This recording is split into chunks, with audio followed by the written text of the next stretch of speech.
adalah gadis berusia 17 tahun. Ia sedang duduk di bangku kelas 3 SMA. Sedari kecil, Angel adalah anak yang ceria dan berprestasi. Hanya saja, kedua orang tuanya terlalu sibuk dengan pekerjaannya, sampai hampir tak pernah memberikan perhatian kepadanya. Bahkan di hari ulang tahunnya pun, orang tuanya tak pernah berada di sisinya, hanya mengirimkan hadiah melalui asisten keluarga mereka.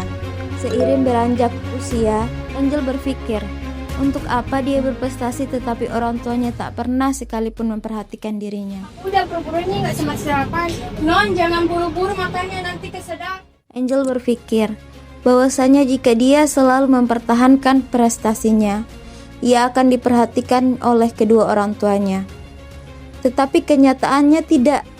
Orang tuanya hanya acuh kepadanya, hanya memberikan materi tanpa kasih sayang. Mulai saat itu, Angel sudah tidak peduli lagi dengan prestasi. Lambat laun, jadi acuh terhadap akademik dan mulai terlena dengan kehidupan yang hanya ingin bersenang, tanpa memikirkan sekitar. Apalagi Angel berteman dengan orang-orang yang hanya acuh.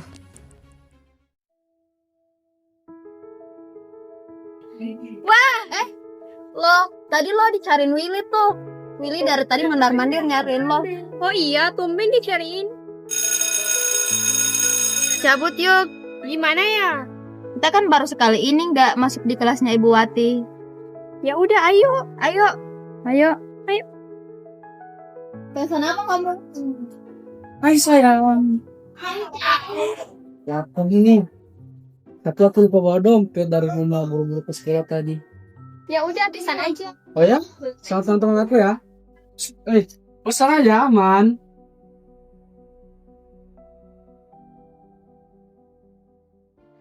Apa nih? Kalau cowok lo lihat. Kenapa lo? Ini papa lo. Papa lo apa? Hah? Ini beneran? Apa? Jadi papamu korupsi ya? Bisa mah nggak mungkin.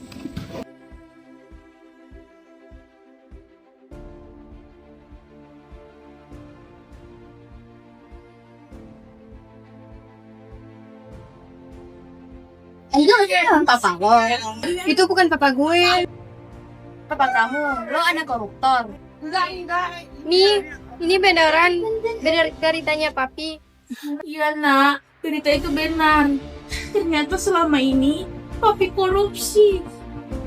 Ini sekarang mami lagi mau ke sana. Papi ternyata ditangkap sama pihak yang berwajib. Enggak, semuanya ini bohong.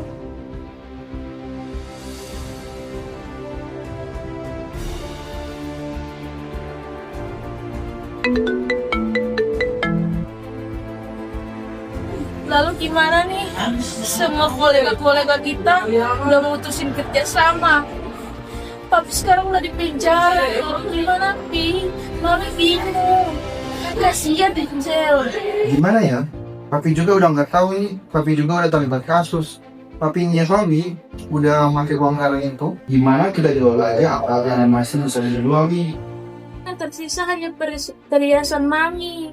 Ini gimana? Kita udah gak punya tabungan lagi. Kita jual aja perhiasan itu. Mami nggak apa-apa kan? Mami mau kan nemenin papi? Sebenarnya Mami gak terbiasa juga hidup susah. Tapi mau gimana lagi? Mami bingung. Angel juga harus sekolah. Iya, Mami akan relakan perhiasan Mami. Ini kenapa? Angel yang sabar ya. Semua ini cobaan. Di rumah ini disita juga ya? Iya nak, tadi pihak bank udah datang kemari nyitain rumah ini dan kita punya kesempatan 1 minggu karena ini juga rumah hasil dari korupsi. Bi, gimana ya? Esok kan mau pergi ke sekolah, tapi Angel mau sama teman-teman. Angel harus pergi ke sekolah, apalagi besok udah mau ujian. Enggak mau, Bi. Angel mau sama teman-teman. Nggak bisa, Angel harus tetap sekolah. Woi, dasar anak koruptor. Angel, ternyata bapak lo koruptor ya? Dasar anak koruptor. Dasar makan uang haram lo. Kok kalian jadi gini? Kan kita udah temenan dari lama. Lo kira kita masih mau temenan sama lo yang anak koruptor? Ya enggak lah, malu-maluin aja. Kalian jahat banget sih. Kasihannya Angel. Iya, cuman dimanfaatin sama teman-temannya deh. Kalian itu nggak usah ikut campur. Kalian tahu kan kalau urusan kita ikut campur dalam urusan mereka. Kita kan cuma kasihan aja, ya kan Nadia? Iya, kita nggak akan ikut campur, kita fokus ke ujian aja. Nah, biasa juga lo nyontek. Nama kalian kan berdekatan. Enggak ya, saya kan belajar ini lagi pegang buku.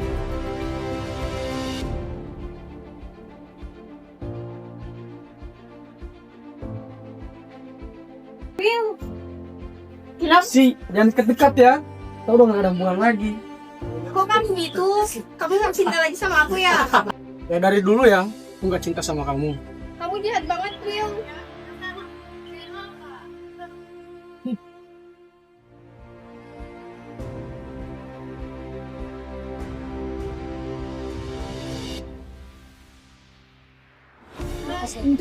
Kamu baik-baik aja. Iya, Bu. Saya baik-baik aja. Kok kamu merunggak ini? Biasanya kamu harus sorry ya. Nggak apa-apa, Bu. Aku hanya sakit aja. Kamu kalau ada apa-apa itu bicarain aja ya sama ibu. Nanti siapa tahu ibu bisa bantu. Iya, Bu. Nanti saya cerita ke saya. Kasihan Angel, dia sekarang hanya murung terus. Mana lagi udah masuk ke perguruan tinggi, gimana ya dia? Padahal dia anak yang ceria dan juga dari teman-temannya dia anak yang cukup pintar. Sebenarnya dia anak yang berprestasi, hanya saja dia tidak dibimbing dengan baik dan juga pergaulannya tidak baik untuknya. Kalau aja aku koordinasikan dengan guru BK aja ya, sama Ibu Ira aja. Hari ini yang saya ceritain cerita. Jadi gini, Bu. Saya mau ceritain itu si Angel. Ya, kenapa dan Angel? Ibu udah tahu kejadian baru-baru ini. Iya, saya turut prihatin dengan dia. Dia udah banyak hukumnya, Bu. Dia nggak seperti dulu yang ceria. Padahal dia itu anak yang berprestasi loh. Kita tahu kan dari dulu kalau yang menerima rapotnya itu bukan orang tuanya, melainkan suruh orang tuanya. Lihat-lihat, dia juga anak yang berprestasi, kurang saja dia diperhatikan. Nanti saya bicarakan dengan dia, nanti saya bimbing juga dia. Iya bu, sama-sama. Saya pergi dulu. Iya.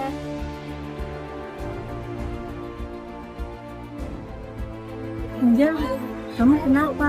Kamu nggak apa-apa. Enggak, ceritain aja.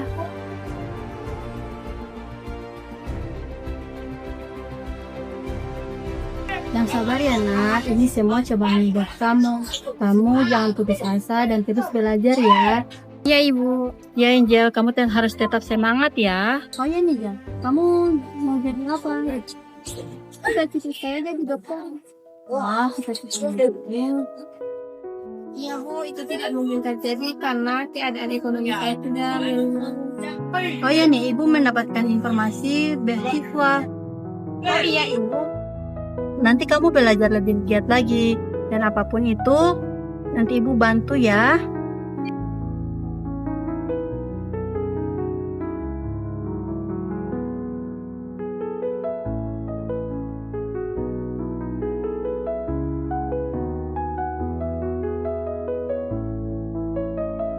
Saya lihat kamu sudah ada kemajuan dan beasiswanya sudah mau ada. Kamu sudah siap? Saya siap, Bu. Saya masih belajar materi-materi yang masih saya pelajari. Wah, lu mau ikut beasiswa ya Angel? Harus banyak belajar nih. Gue punya buku yang banyak. Kamu mau pinjam yang mana? Sombong banget lu Cindy, gue juga punya kali. Ya udah, kalian bantu Angel. Ibu pergi ke rapat dulu ya. Baik, Bu.